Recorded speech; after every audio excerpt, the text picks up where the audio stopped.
thank you everybody for sticking around. It's a long day, but yes, I hope we had a good chance to mingle with people on the table and around. And thanks for contributions online and in person again. And I can see that people are engaging on the table through the group activity booklet. And thanks for your sharing your knowledge and experience. Thanks a lot, everybody, again. Bringing back to we kept the best to last. And technology has been transformative in many ways and enabling and disabling at the same time. I want to start from the human story side of the story with Gill, because you work across technology across aging and disability. But yes, it's a technology, it's a piece of hardware or a software. But what's the human side of the story of the use case of technology? Okay, well, first of all, I'd like to say thank you for inviting me.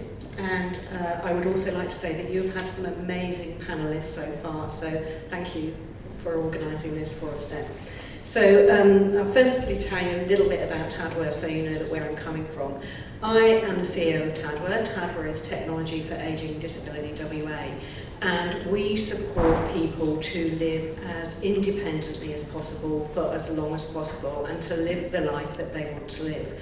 So Tadware has a number of business units. We have OTs, we have a therapy unit, so we have OTs that go out and do in-house assessments. We have a home modifications unit, so that will be the ramps and rails and standardised things that can support people living longer at home.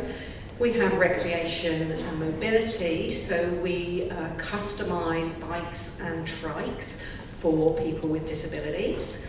And we do vehicle modifications, so we're one of 3 in Perth that do that, and that is things like changing foot controls to hand controls and all those sorts of things. But we also have our computer and technology service. The majority of the work that we do in that unit is around, we receive donations, we get a lot of donations from government agencies, and we repurpose the devices for future use. And then we either sell them on at a very, very reduced cost, but for every one that we sell, we donate another to either, we do a lot of work with Anglicare, so we might donate one to a refuge, or to kids on the street, or those sorts of not-for-profit organisations. Alongside that, we offer a help desk, and this is where the humanistic bit comes in to start with, and that's the help desk that we will support people to use those devices. And it's a help desk that is by phone, or people can pop in person, or we will occasionally go out to their home. So it's about teaching people to really try to bridge the digital divide, and teaching particularly seniors to use those devices effectively. And that can be anything from linking Medicare to GovID, and we all know how hard that is. And to being able to FaceTime grandparents, etc. But really, I just wanted to say that I think that technology plays a really transformative and enabling role in the care and support sector, and it really does help to address systemic challenges that we have while improving access and sustainability. But it has to be done properly, and it can't be a replacement for human care. Thank you. That's a good segue to Michael. Again, because you have multi-services portfolio and you have gone through a technology transformation yourself as an organization, out there when people are looking for care solutions or software programs for their organizations, they go into a rabbit hole of only NDIS or only aged care or only, but you have tried to emulate across multi-services. So can you talk with me from a service user point of view? How has that care platforms or CRMs have worked for you?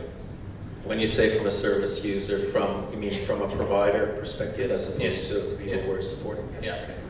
Yeah, so we have been through a 3-year digital transformation process that had a strategy underpinning it, and an investment, a very big investment that was required, and a very solid business case with the board. And that followed on from probably a 10-year experience of trying to introduce one ERP into the business to do all things that just ended up costing a bomb and not getting us anywhere. So there was a very solid business case required when we went to the board and said we want to throw out what we've been working on and start from scratch. And the approach that we took, we are an NDIS provider, and so there was a need for very specific requirements that not even all NDIS systems are able to make or keep up with because of the changes in the NDIS on a frequent basis.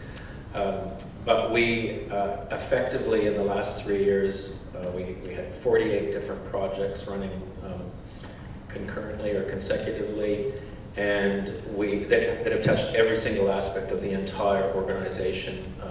Some of them are common to different services, some of them are unique. So we've got one software system that is used exclusively for NDIS, and the only way that it interacts in 2 ways with the rest of the business, finance and pay, but everything else is self-contained.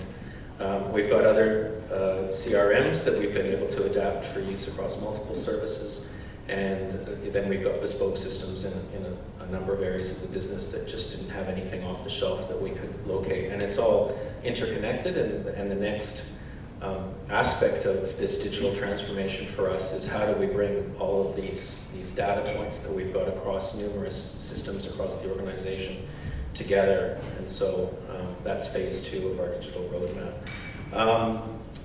Within that, there's been a lot of change management processes that we've been very focused on making sure that we're bringing the workforce along on this process.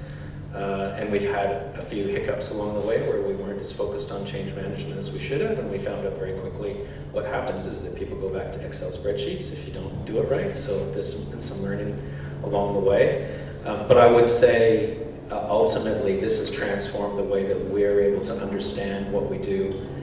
It has introduced enormous efficiencies across certain areas of the business.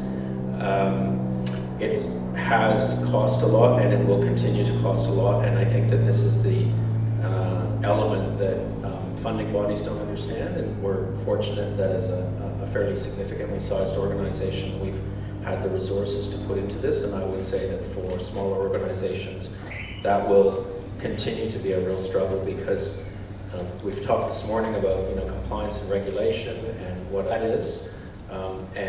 And without having digital tools, unless you're a very small organization, I would just say that that will become increasingly difficult to keep up with those obligations and requirements without some sort of digital solution or solutions, as well as the ability to measure measure and evaluate outcomes and be able to articulate those in tenders. And to philanthropists, for example. Thank you. I want to go back to Gill before I come back to Anthony. Can you, Gill, because you are working directly with vulnerable people with disabilities and elderly Australians, what's the risk of cybersecurity in that front, which you see every day? And I think that's, and the risk in many ways. It's not just one not being scammed or in a spam, but more than that. Yeah, I wonder if I could talk a little bit about people actually using it themselves, like the older population of people with disabilities using it and the responsibility we have as a sector. And I see absolute advantages, but obviously I see some disadvantages as well. It's that whole availability 24/7, and we know that 1 in 5 older people report loneliness. And that loneliness can have a direct impact on chronic illness. And more we're seeing AI being used to support loneliness and isolation, alongside helping with everyday tasks, like your OT appointment is at 10 o'clock this morning, don't forget, those sorts of things, but also around increasingly offering emotional support to people. And I see that as there is a big cybersecurity risk there, But I also see it as quite dangerous for people because I think that there's a lot around privacy and consent. I think there's a lot about ethical and cultural sensitivity that we need to be aware of. I think there's over-reliance sometimes on some of these devices. And I suppose one of the things that hits home for me as well is around a digital divide. So not everyone has access, but not only do they not have access, there's not an equitable availability across the state. I mean, in some places you can't get a signal. Cybersecurity, to come back to your question, Dev, I think we all have a responsibility to ensure that all of our systems and all of our staff, the very fundamentals, are trained around cybersecurity so we know what to look for and what to be alert to. But I actually think that's more of a question for Anthony, to be honest. I was building a case. So coming to Anthony from there, because vulnerable people are using tech and probably they're prone to more abuse than if you're not trained.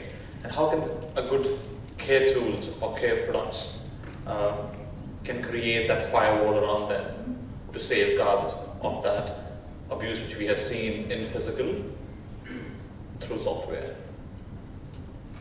Yeah, it's a very good question, and it's really about starting with what's the strategy. So how are we going to use technology to improve people's lives, whether it's the staff or the people receiving care or the family of the people receiving care. So starting from that question, well, how are we using this to improve people's lives? Then the next question is, well, what do we want to do with this? What are the requirements? And then select the right solution. Because oftentimes people will jump into, say, AI.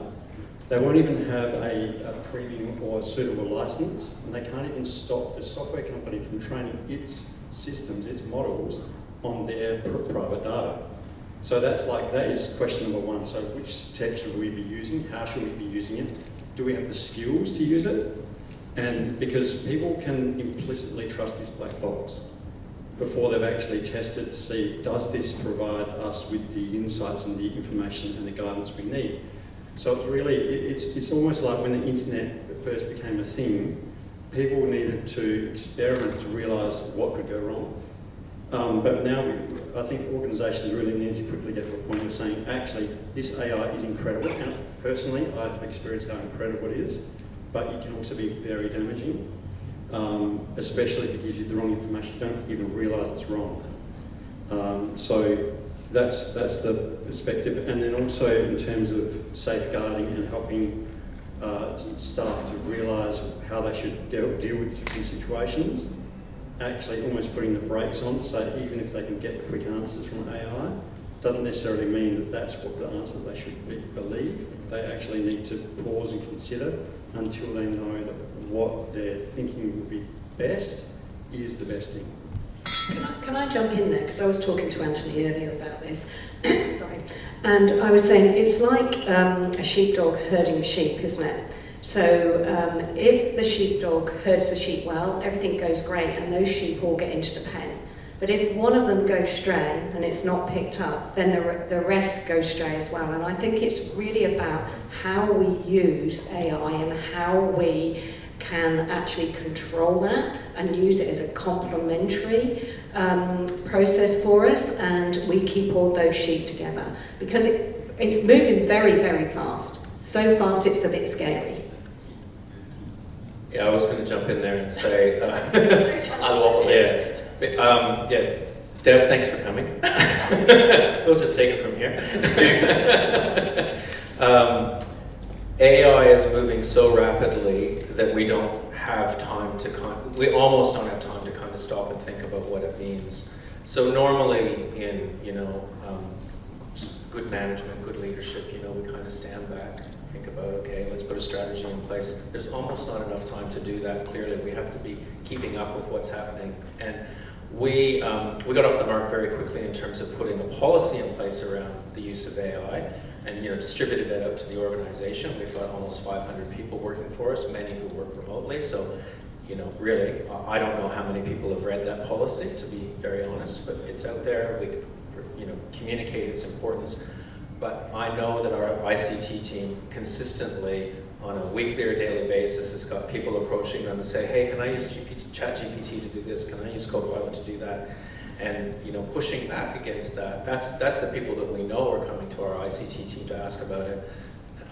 I'm sure there's people that are testing it out and trying it out there in the field who aren't communicating with us about it, and that concerns me because we don't know what we don't know about that. And the biggest risk is because the idea of having case notes for every appointment and that piece, and people will put case notes in a more structured way, but you are giving ChatGPT or any tool the information which is sensitive to this person.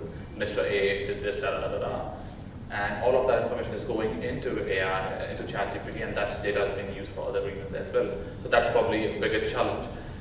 Just to give a bit of context, one of the two people who were called the father of AI, one of them is Nobel laureate, and he had put a paper out there and multiple signatures saying that let's put a pause on development of AI and let's hold back and let's not, it's moving too fast.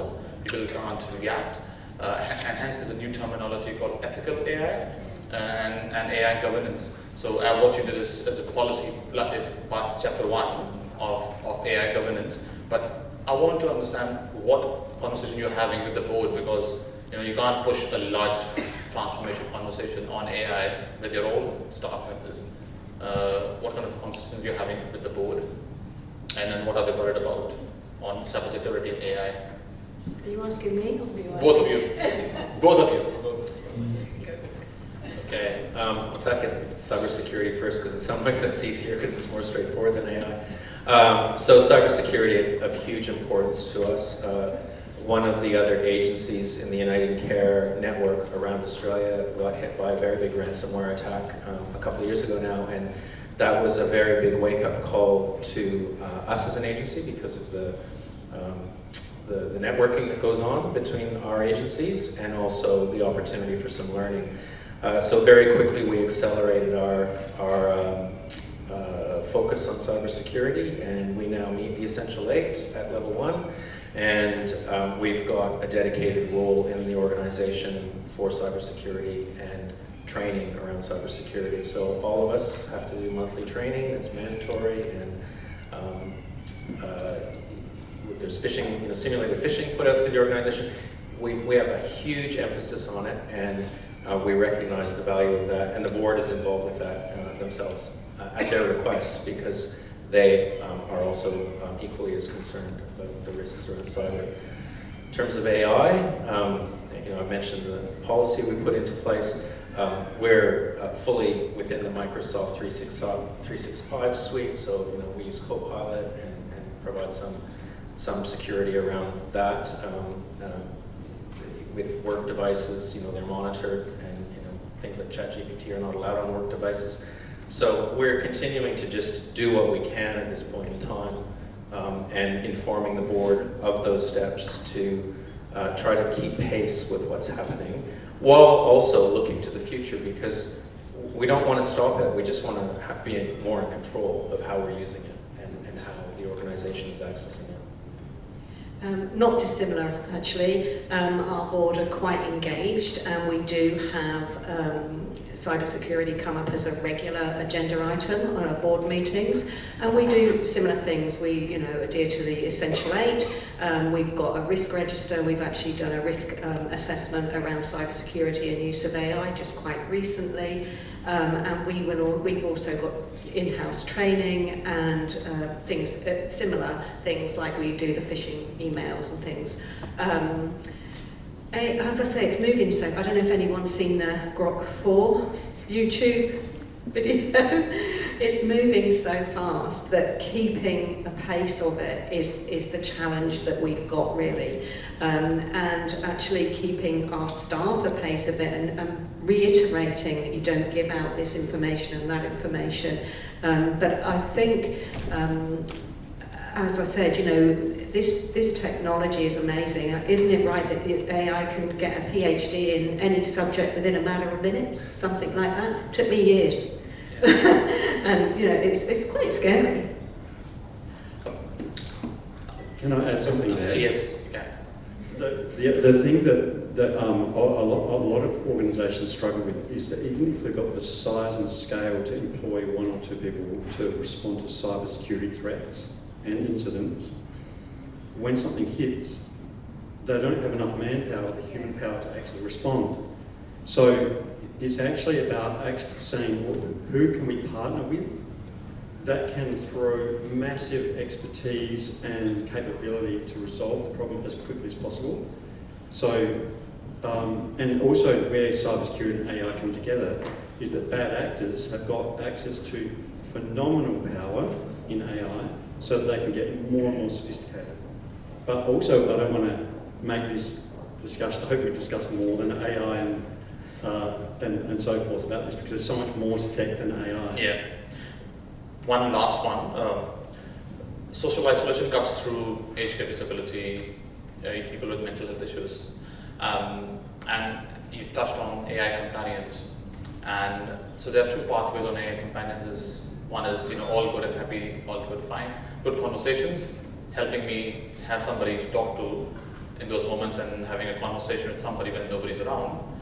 But there are people, and there are cases being seen, probably the extreme or the fringe end, people who are talking to an AI companion for the last 9, 8, 12 months, and as things happen in the US first, then in Australia, the people who are getting married to the AI companions.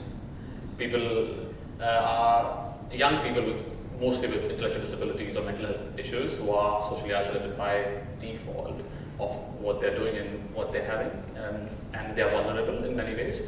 And with the tool, because the tool is affirming in many ways, and it affirms it's always available and positive, and then you can go down that rabbit hole and say, this person knows me very well. Because you're given everything, your fears, your insights, how you feel, emotions, and you feel so much, and then you might have. So probably might take away the opportunity of a young person to have a meaningful relationship with the human. So that's the probable risk. But to go there, I just want to have your quick view on AI companions. What do you think about that? I think from a staff perspective, AI companions can help a lot because there's so much more complexity to be able to deal with in the daily work, and sometimes there's not the time and space to reach out to one person that everyone wants to talk to that's got special skills in a particular area. So it's actually about helping to take the burden off the person who's a subject matter expert on a certain area to train up AI so that they can spread the demand on themselves and make their insights more available to everyone. From an older person, a disability participant, there's definitely a lot of opportunity, but I think that the fragmentation, the risk there is that the organisation's got less and less control over how clients, residents, participants can use technology and AI. So I think that's probably more of a complex one. Yeah. They might be able to provide an app to their customers, residents, clients, so forth, that is specially coded to help them and coach them. I think there's a real opportunity there, but then that also depends on having a sort of like a customer-facing app that's got embedded capability. So that's probably an opportunity for a lot of providers. I know that, say, Uniting is doing a lot in this space for their staff. They're doing a pilot at the moment. It's incredible, but not yet. Uniting New South Wales, I think. Yeah, Uniting New South Wales. So, So just a conference I was at recently. 2 things. One was they talked about in Japan the population is actually decreasing, it's aging, and so they're coming up with lots of robotic sort of responses, not just in care and support, but hotel reception and all that sort of thing. And so this conference had a Japanese product on display, which was a little robot, but this big, that interacted like a human being and knew, picked up which language you were speaking in and spoke back to you. And it was an international conference, so people were going up and speaking to it in their own language, and it was speaking back.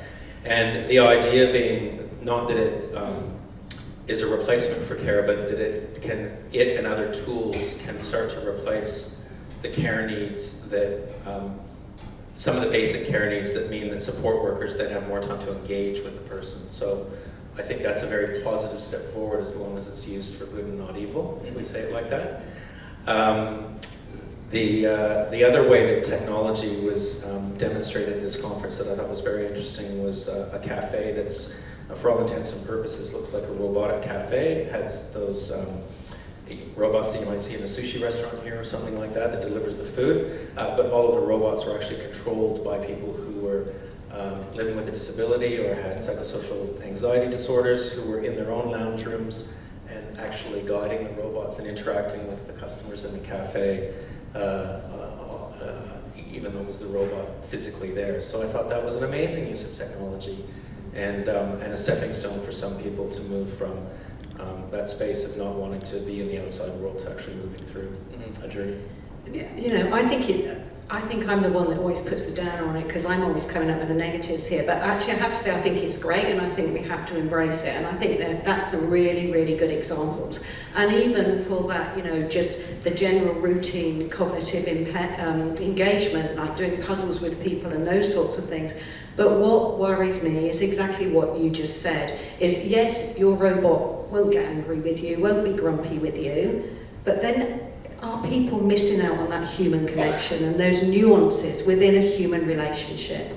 And, you know, our sector is about being humanistic. So I really think that it's a complementary thing. It's not something that we should become over-reliant on. I want to move on to systems now. From AI. One of the things which always being struggled across the sectors is the integration of data and the systems talking to each other, whether it's individual organizations with the state governments, and within the state government, multiple departments are working with so many legacy systems across. And tech can push scalability and create, and just to push in, AI into that, because there's so much of information, so-called last so many decades of information. One could have something called language models, or which is server-based on your organization, which is learning on your data only, which is very sacrosanct. So one could use. So how do you use those things to connect, have a unified approach across all care systems, whether it's whichever sector you're part of, it creates that unifying link. Yeah, that is a very good question, and one of the things we're seeing more and more is that business intelligence and artificial intelligence are coming together. They're very complex. It's almost like a layer. It doesn't matter what systems you've got, doesn't matter how good they are. They might have embedded business intelligence or embedded AI, but all they know is the data that resides in them. That's all they can use, whereas you need a layer. It's similar to integration, like you look at Boomi or Ocado or any of the integration platforms. They're universal, they sit across, they connect into multiple systems. Same with Power BI, different systems like that, they connect into multiple data sources. So it's really about, organisations have got a big problem. So we've worked with over 40, Emergent's worked with over 40 providers. So from large, medium and some smaller ones as well.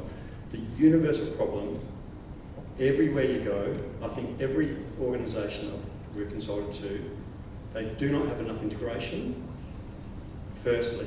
The second thing is they don't have enough business intelligence. They've got all this data, which may be 90% good, that they're not even using for decision making. And they can defer the decision around business intelligence until they've got this perfect data warehouse. And that never happens. So they've got all this rich data, they could have business intelligence literally in a few months, starting to have in a few months. So it's like there's this urgent need, more urgent need to say, how do we integrate our systems, number one? Secondly, what can we do now with business intelligence and artificial intelligence? And what do we need to do later once we've got more integration? That's something I've seen everywhere. So there's this, I think there's not enough realisation that you don't have to have integrated systems to have good business intelligence. You don't have to get the best bees knees, ERP, HR, payroll, so forth systems to have great BI. And you also don't need a modern architecture to have good artificial intelligence solutions in place. So there's some rich opportunities, and here's the other thing. So we've spoken about two dichotomies. The dichotomy is workforce shortage, number one. The other thing that we're seeing everywhere is that every provider has got workers that want more hours. Well, that's part of the problem. That's part of the solution. So why don't we actually identify the workers who want more hours that can do the work, give them more hours, so we don't have to recruit as many new staff.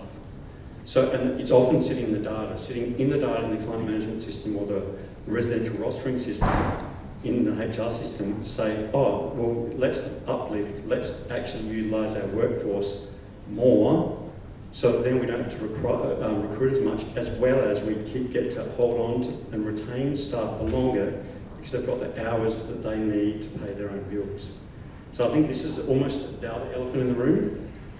So I know I've touched on quite a few things, but this is definitely a passion of mine. What's the elephant in the room that everyone's missing? And I think that's it. I want to use Gill's words in our one-to-one conversation earlier for Michael. So you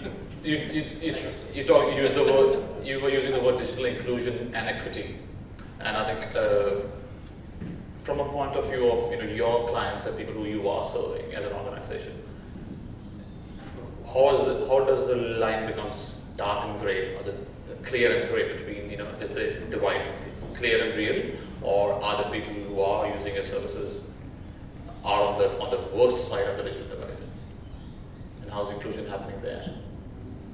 So I'm going to be bold and say that I don't think it's limited to the people who use our services. I think it's common within our workforce as well.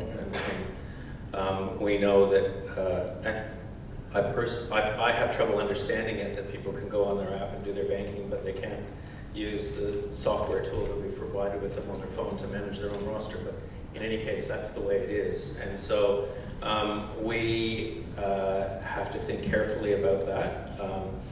I spoke earlier about change management being an important part of everything we do. So certainly with our workforce, that's there's a significant investment for us in the change management process around our software tools and the implementation of new tools.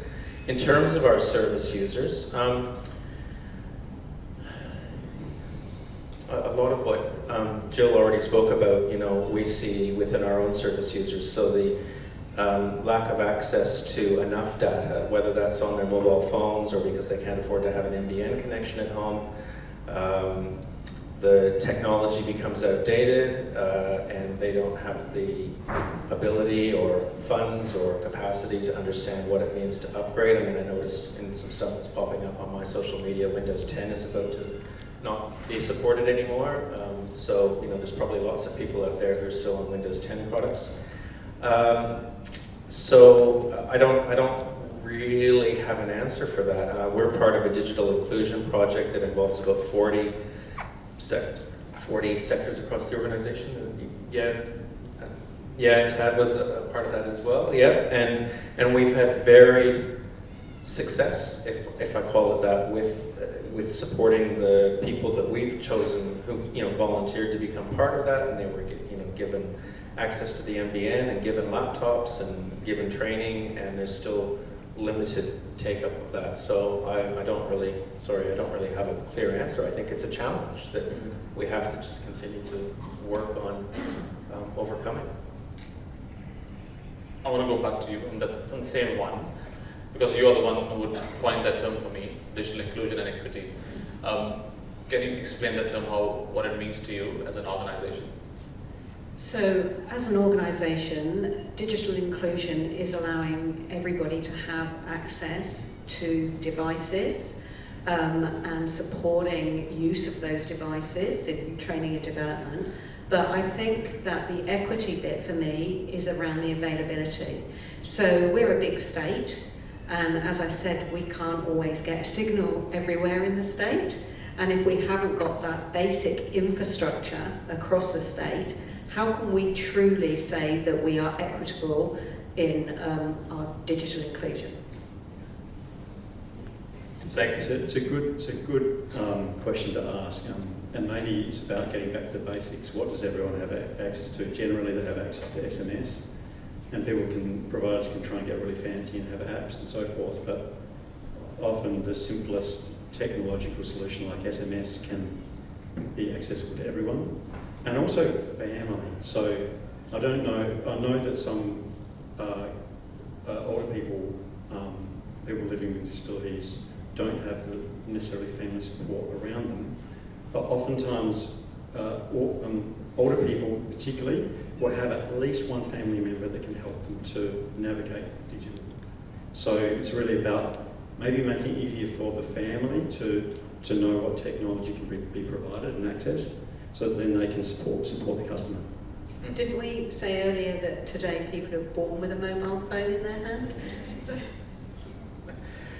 So my probably one round of concluding question, which is more, what is the next round of technology transformation looks like in your organization? Michael? Well, I referred to the, how do we bring together the data from all of our various systems. So we're working on that project right now to understand better what's the data that we have and how do we pull it together and extrapolate it in a way that's more meaningful at a strategic level rather than at an operational level. All the different services are using that data, but we need to understand what it means strategically and in terms of impact and outcomes. I think, just going back to a reference you made a few minutes ago, Dev, about the state government, lots of areas of state government are operating on legacy systems, and there's been a long-standing project within government to try and become better at sharing data, and they haven't been able to accomplish that yet, sadly. I would love to see the point where rather than just data input, which is effectively what we provide in a lot of reporting mechanisms now through some various online portals, where there's within the bounds of privacy and data sharing, there's ways of actually having a better understanding of the people that we're supporting, because once we have a better understanding of that, we will be able to provide better support. And I don't mean we as in uniting, I mean we as in the sector and the state and society. We know that there's certain people who are incredibly vulnerable and supported across various systems, and all of that support, a lot of that support, most of that support is probably very fragmented. And what could we do with better insight and knowledge from that sharing? Can I ask a quick question of that? Who's paying for it? Paying for what? Or your review of your CRM and your data analytics and all that stuff. Yeah, so you're getting no governmental support. No, we don't have any. No, nothing from Lottery. That's my point. Nothing from Lottery West or. Yeah, that's my point. We're not getting. It's reserves. Yeah, and it's same for us. We're not getting any grant funding or government funding to support a digital transformation within our organisation. Anthony, I want you to conclude on if people here online, they're thinking about writing the next paper on technology transformation strategy of their own organization, beyond going to ChatGPT, they might do that as well. But if they have to think about the strategic pillars within the technology transformation conversation with their senior leadership on the board, what are the key pillars they should be talking on? What are the key pillars, key topics they should be talking on? What are the breakup of that technology transformation strategy? Yeah, so oftentimes we find that it's really about getting the core systems right, whether it's the home care system, disability support system, residential aged care, so forth. So the core system needs to be right. If the core system's not right, it's going to cause major problems, and it's going to be harder and harder to replace. And it will be easier and easier to defer the end of the decision. So that's the first thing. The second thing is to do the right thing in the right system. There's too many organisations that look at overextending certain systems. I'm not going to name any names. I don't want to get done for defamation or anything like that. But some technologies, they will be very, very easy to overextend, and it's never going to end nicely. So it's really about having the core systems right. Every organisation needs a good, solid finance system, a good, solid HR and payroll award interpretation system. Award interpretation in entirety should never be done outside of a payroll system. it needs to be done there, especially if you've got multiple people working across multiple divisions. So that's the next thing. Integration has to be on the agenda. It has to be. And it's not just like building point to point. It's about having an integration platform. That's a must for every organ, particularly medium and large. Business intelligence has got to be on the agenda, coupled with probably AI, like seeing them sort of two complementary parts. And then it's really about digital literacy and making sure that systems are implemented as effectively as possible. Because too many times I've seen perfectly good systems implemented maybe pretty well, staff not trained effectively or consistently, and then people become less and less skilled to use that system, and then they blame the system. It's not a nice place to be in. So it's really about investing in your workforce so that workforce know they're effective, they're efficient, they're embracing the technology. And then I'd also say it's really looking at the support model. So I'm giving some best practices away here, but it's really about the support model. Don't over-rely on your IT department. Try and build up local capabilities of super users so that they know how to use the systems that they're tasked with. I was talking to someone about this before. And then it's really about the projects which are going to be hard to foresee that you need to have some money set aside for. So those emerging technologies that are going to make people's lives better. It might be AI, it could be some other thing later on. Like you want to have some discretionary funds so that you can invest in some things that will make a difference that you can't plan to do in a year's time because things may have moved too far. But also, the other thing that is not talked about enough is actually nurture relationships with software vendors. Because if they hear from you and they have a good relationship with you, then they will have an increased chance to enhance their product to meet your organisation's need and the sector's need. So that would be there are some pillars I haven't touched on that would definitely have to feature, but they would be the common ones that I think should be definitely considered. Thank you. With this, we conclude the panel. And thank you, Gill, Michael, and Anthony. Thanks a lot.